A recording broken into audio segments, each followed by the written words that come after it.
And a social contract of trust is that we believe and we trust that all people driving on the same road as us are fit to operate.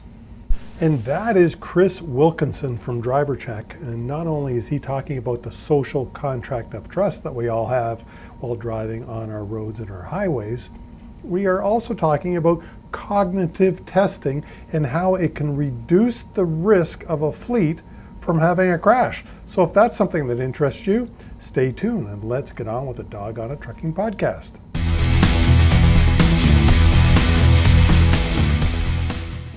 Welcome to the Dog on It Trucking Podcast. I'm your host, Chris Harris, Safety Dog. And when it comes to trucking safety, the dog is on it. Please, if you would show your appreciation for the podcast by leaving a thumbs up, a comment, a rating, it would help me so much. Well, thank you very much. I appreciate you. Now, let's get on with the show.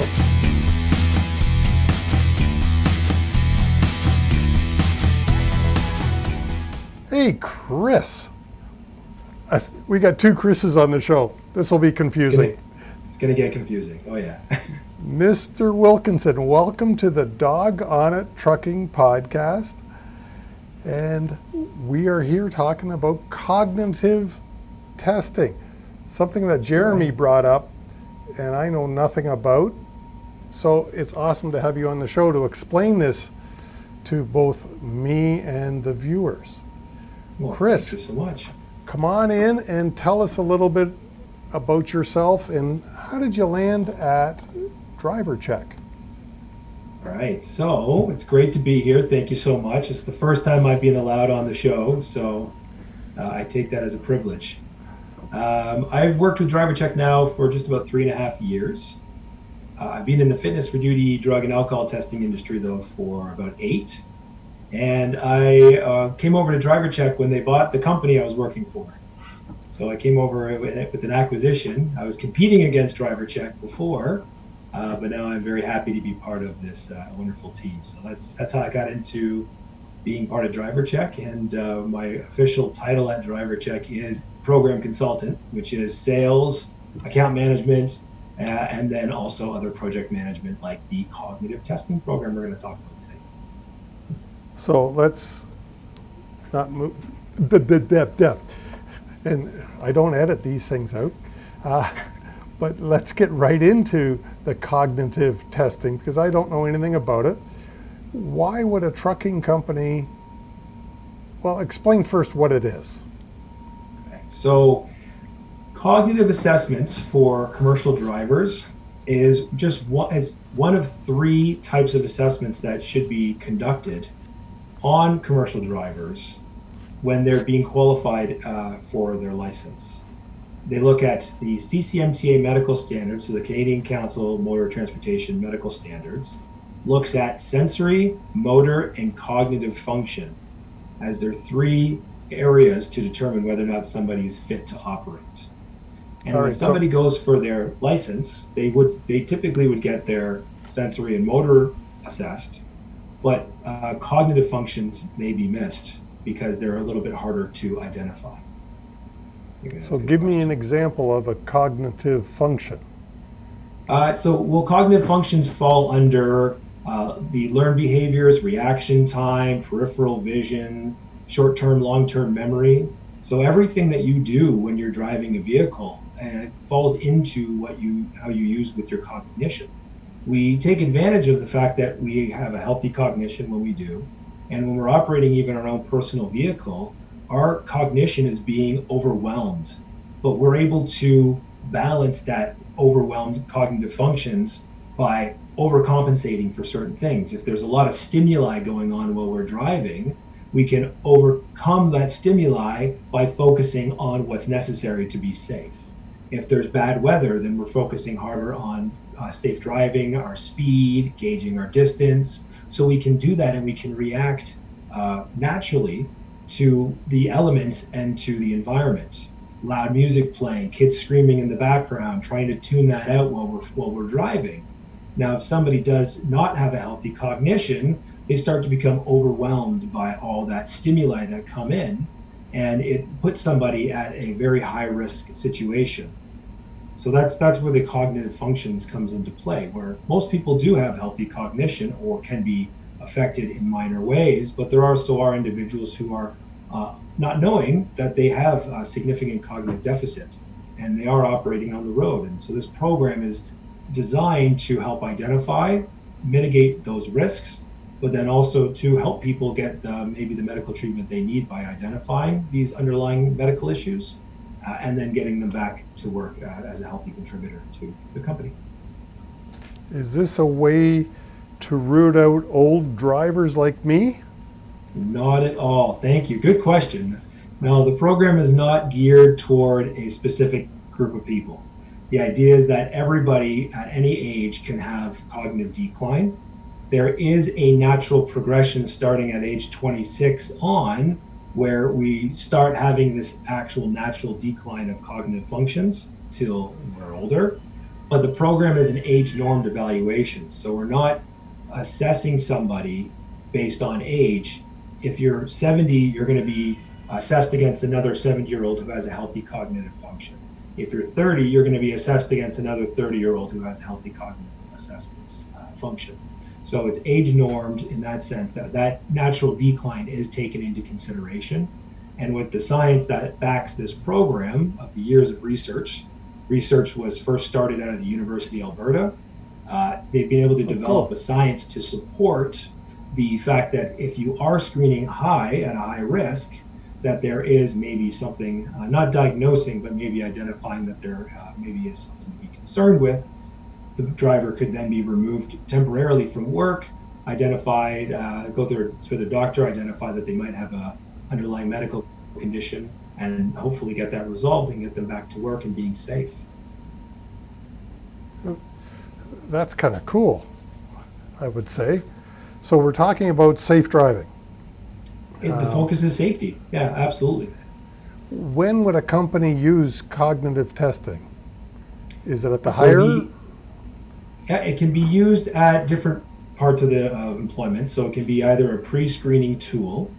Because this tool looks at the functional capabilities of a driver, the bona fide occupational requirements of the driver to be able to safely operate a vehicle. This is a qualifying tool to see if somebody is even qualified to continue on through the recruiting process. From there, they're hired. Now you have a driver on board. You have a baseline test that was done at the pre-employment stage. And then you can have periodic evaluations now with your drivers at different stages, depending on different companies. And that's something that's really big for this program too, is that for fitness for duty assessments, we haven't really been able to offer companies a periodic evaluation check to have a spot in their schedule to say every 2 years, every 3 years, every 5 years, we're going to do an evaluation on all of our drivers to get an understanding of if there is something that's not going diagnosed or if they have any performance decline that's not been identified. Then they can get this risk score and work with the drivers to either state that, well, it's competency defining errors or trainable errors. And with those two key identifiers, then develop a return to work strategy for a driver who maybe does have some deficits in their performance. We can also use this program for performance decline. So if you do have somebody who are seen as having significant performance decline, this program could be used as a discovery tool.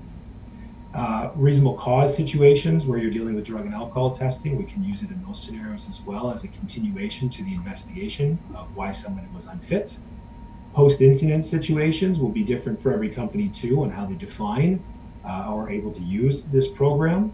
But if there is somebody who maybe is in a fatality situation or a very bad incident, the person returning to work may still be rattled from that incident. So doing this evaluation gives you a risk score of where their cognitive functions are at before you put them back in the vehicle to hopefully avoid that second incident that is potentially going to happen with somebody who's still affected by that last incident.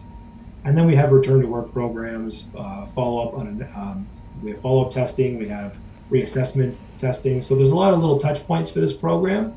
But really the three keys I would say is the pre-hire, the periodic evaluations, and then performance decline really gives the company a significant tool as a predictive risk tool to state that before a risk incident happens, we now have something that can hopefully mitigate that risk and reduce claims. There's a significant return on investment with this program as well. So I know myself personally, I'm very excited to be championing this at DriverCheck and being a part of the program. And the program is actually through a company called Empirica, based out of Alberta, formerly called DriveAble, just changed their name to Empirica. So we're actually just working with them to help get the word out on this program because of how much we believe in it. All right, so I'm confused still. Give me an example of reduced cognitive function, I guess. Yeah, so confusion, disorientation. So there, I'll give you a couple stories. Maybe that might help Yeah.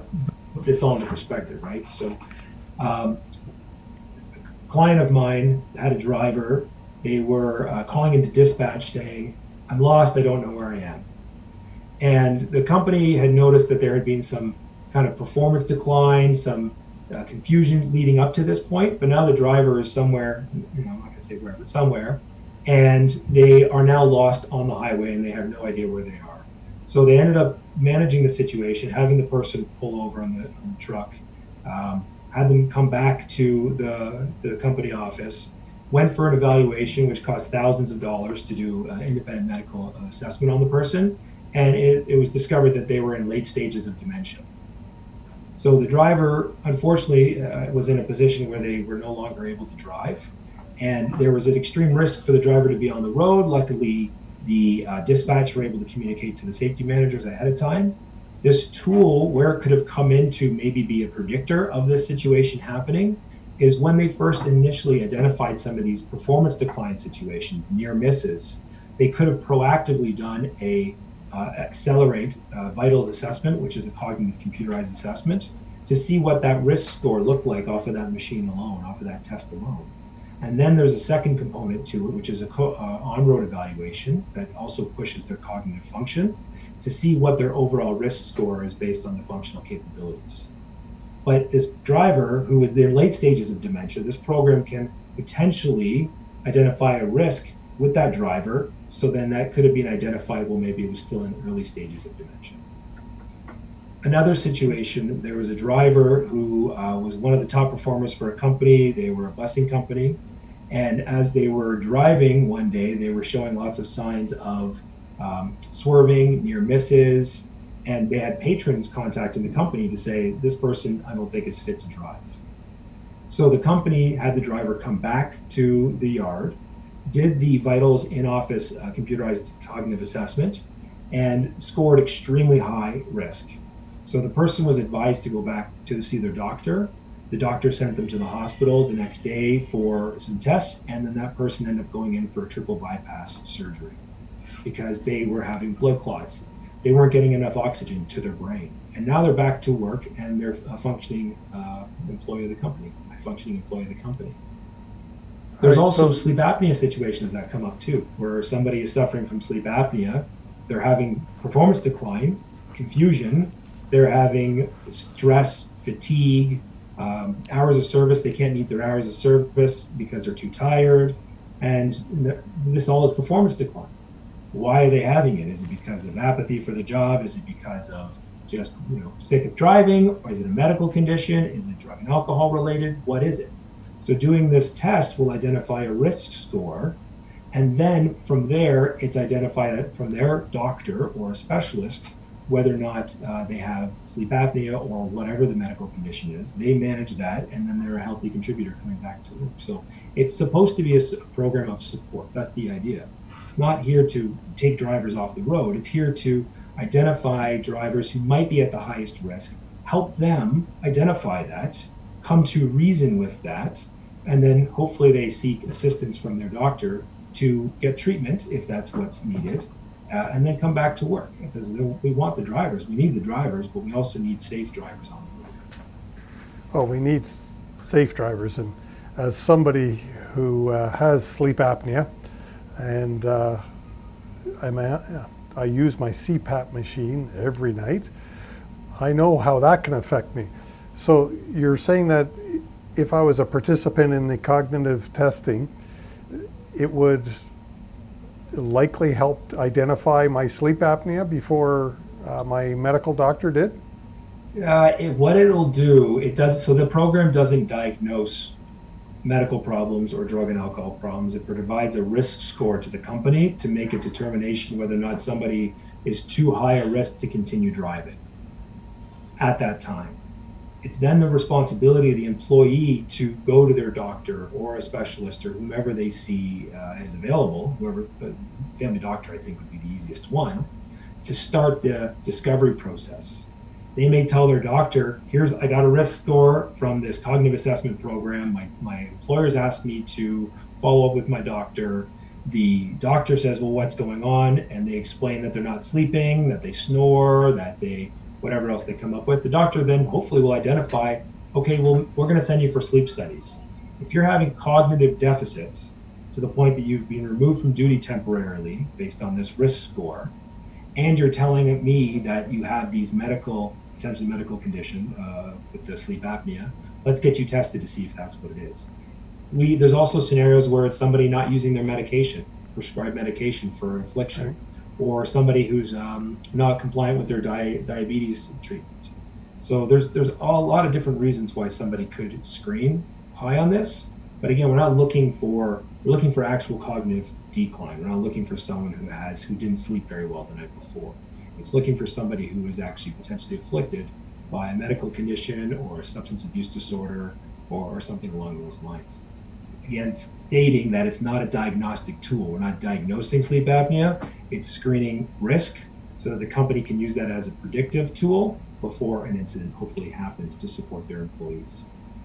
So what's the definition of cognitive? Is it just mental processing? Yeah, I'd have to look up the actual definition. Well, I don't know it off the top of my head. I should know it. That's one of the things I'll study. I have it somewhere. So what is it you're testing? When you mentioned there's two parts of the test, a computerized part, and then I believe you can get into a road test. That's right. There's two components to the Accelerate program, which is the cognitive assessment program. The first one is an in-office vitals assessment, is what it's called, and it takes it's a computer evaluation that's all based on touchscreen. So the individual being evaluated does not have to have any computer skills. The idea as well is that there's also an instructor who's there with them, explaining every single task and even providing them with an opportunity to practice the task before they actually are evaluated.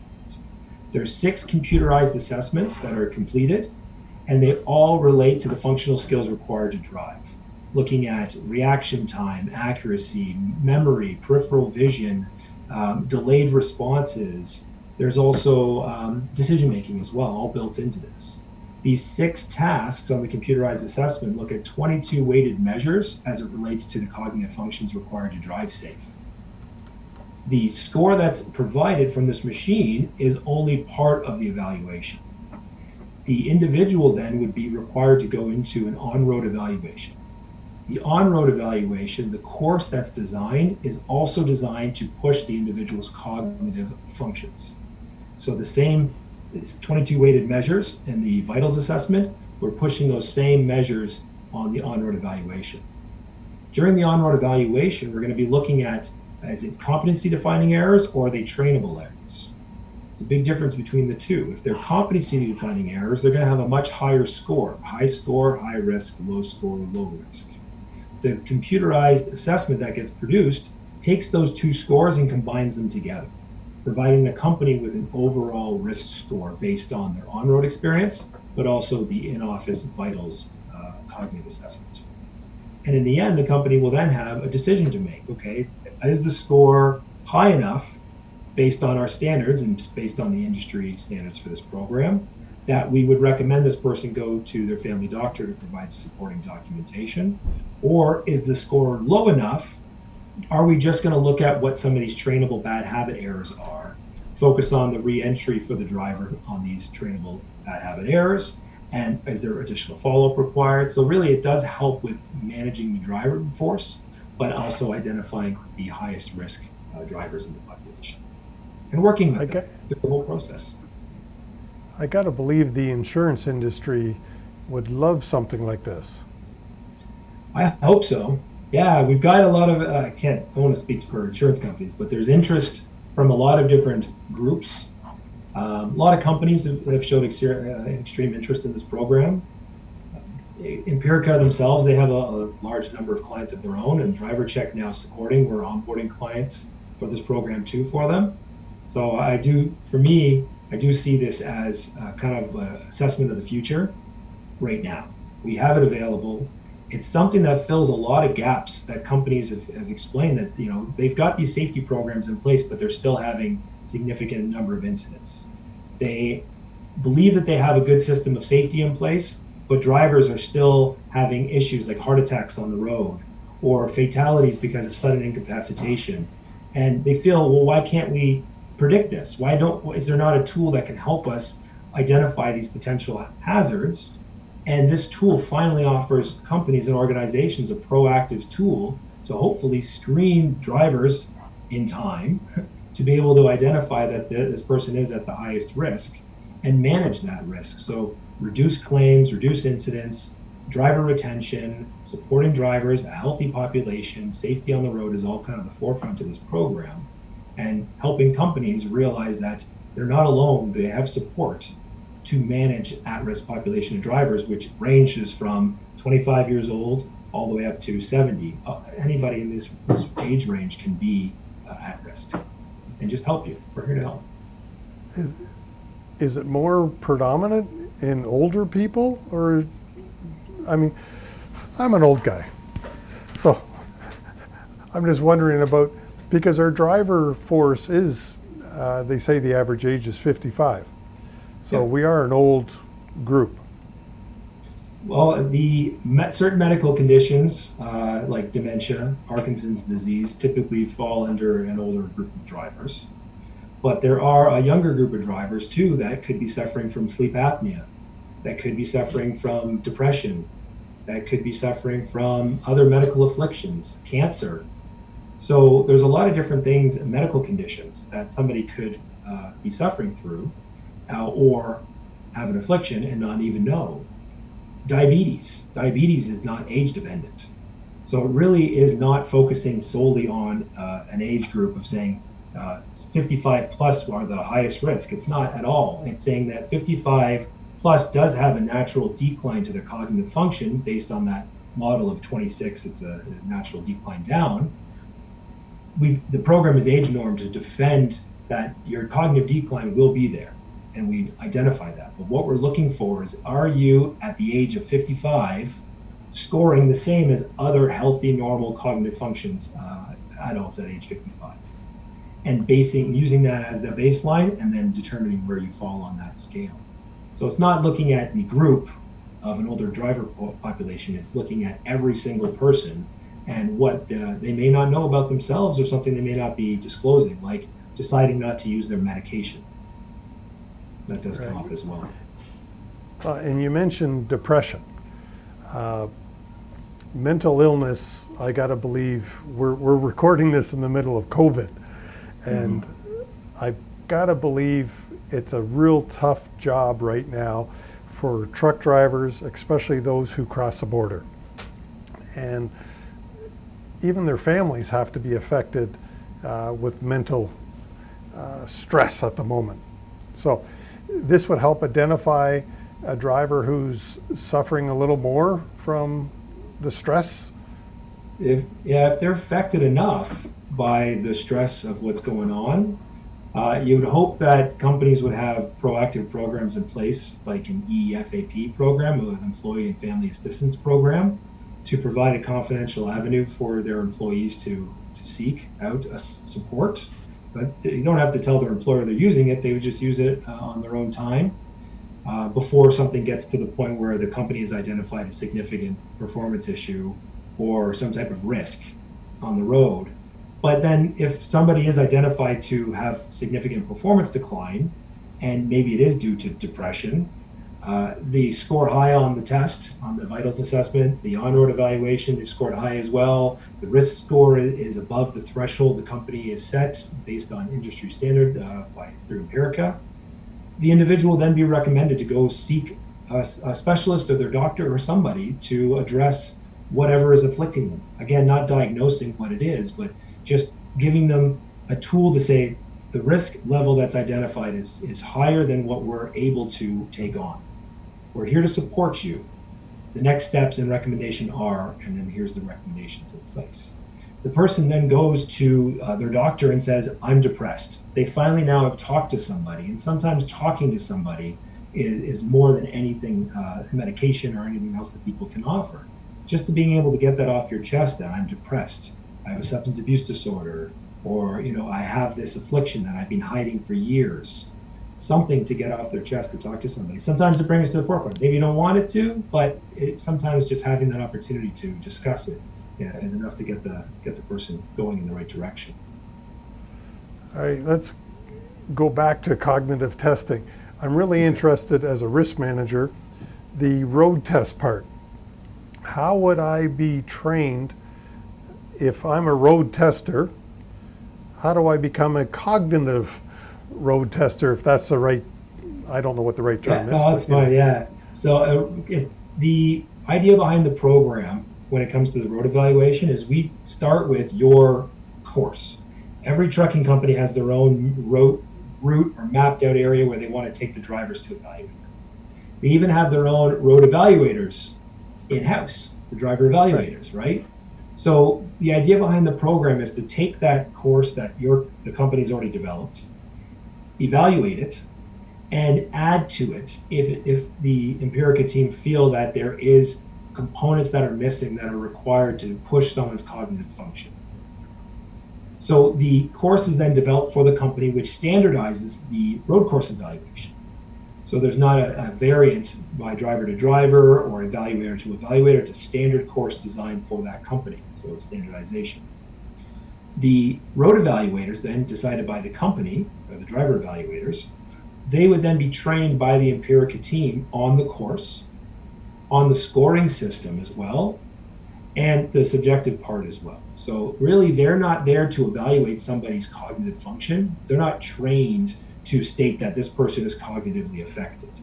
They're only trained to be able to fill out the new form, because it's going to be a different form than what they're used to, how to fill it out properly, how to do the evaluation, how to upload the information into the computerized system, and the subjective part, where does that come in, and identifying weather conditions, certain things that do play a factor into the road evaluation.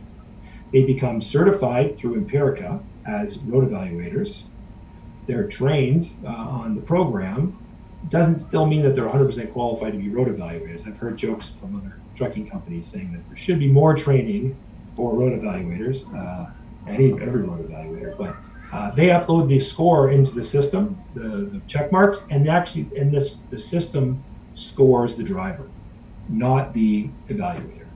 So it takes away a lot of that subjective opinion that companies also have admitted that really does leave them in a position where a terminal in Ontario will score differently than a terminal in Quebec or out in Alberta, that there's no consistency to their onboarding. Driver evaluators are all different as well. It really does standardize the program and then takes that subjective only opinion out of the process and makes it a scientifically validated objective score that the company uses to identify risk. So that's where the road course comes in. That's pretty cool. So what else do I need to know to understand this whole thing about cognitive testing? Read the 289-page Canadian Council of Motor Transportation's Fitness to Drive document. There is 269 times in that document, and a 284-page document, I think it is. It references the word cognition or cognitive 269 times. Just to give you an idea about how involved cognition is in driver evaluations. And 8 years of being in the industry and working with DOT trucking companies and non-DOT trucking companies, this is really the first time in the last 10 months now that I've really truly started to understand this part of evaluations. So I think one of the easiest things to do would just reach out to DriverCheck, ask for some more information. There's self-education tools that you can go to. You can even go to the empirica.tech, T-E-C-H, so empirica.tech website. There's a lot of great tools on there to look at, of the videos of the actual in-office computer assessments, explanation of the program, case studies that they've done with companies. Also, they have interviews that they've done like this. They've got interviews posted on their website as well. Or you can contact DriverCheck and ask for Chris Wilkinson. Not to plug myself here, but I think that might be the easiest spot to start if you want to just start touching on what does cognition really mean for the commercial drivers, and what do companies, or should they know, when they're considering this type of program. That's cool. Of course, we've got your contact info in the show notes below. So if somebody's interested, you've got your, I believe you supplied the phone number and your email and all that kind of stuff. We'll put a link to the website that you just named. And so if somebody wants to do that, that'll be in the show notes below. Chris, awesome. This is a topic that fascinates me because I'm a risk manager, and with my background in insurance and everything, it's one hell of a risk to drive a truck at any time. And all these tools, if we can help identify drivers and help them become just better at their profession, that's a great thing. I agree. Last word. What would you, anything else? Sure, yeah, the last word. So there's something that we use in the presentation when we're talking about the Accelerate program, and it's the social contract of trust when we're driving on the road. And a social contract of trust is that we believe and we trust that all people driving on the same road as us are fit to operate, including their vehicles, but also themselves. And trucking companies spend a lot of money on making sure that their fleet is maintained and managed. Some companies will, every 3 years, they get rid of their old vehicles and they get new trucks. Every 6 years, or they have huge shops to work on their trucks. I know during COVID, a lot of companies were saying they've got their whole fleet at the yard. They're fixing up every single truck during this time. They spend a lot of money on making sure their trucks are fit and ready to go.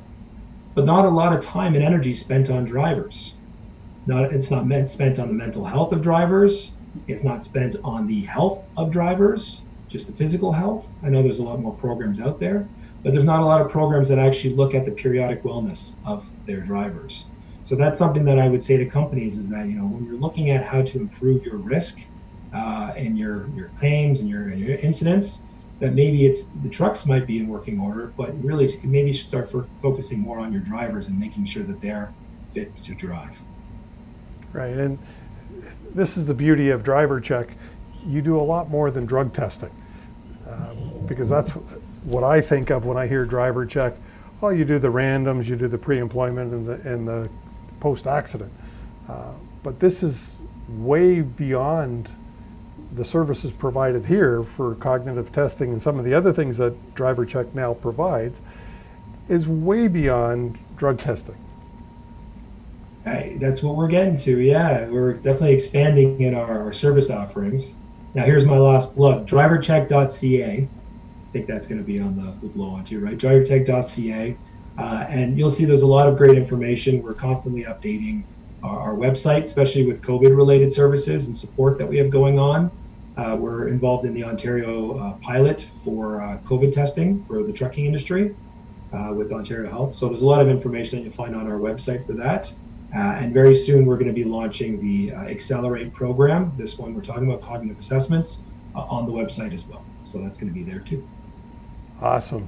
Chris, thanks so much for taking the time to come on the Doggone It show. I appreciate it very much. And your contact information will be in the show notes below. Thank you. Thanks for having me. It's the first time, and I hope I get invited back. We'll see. I hope you loved the show as much as I did. Please leave us a like, a thumbs up, a review, a comment, a rating if it is in your heart. Thank you so much. And I do really appreciate your time. And join us again next week for another exciting interview.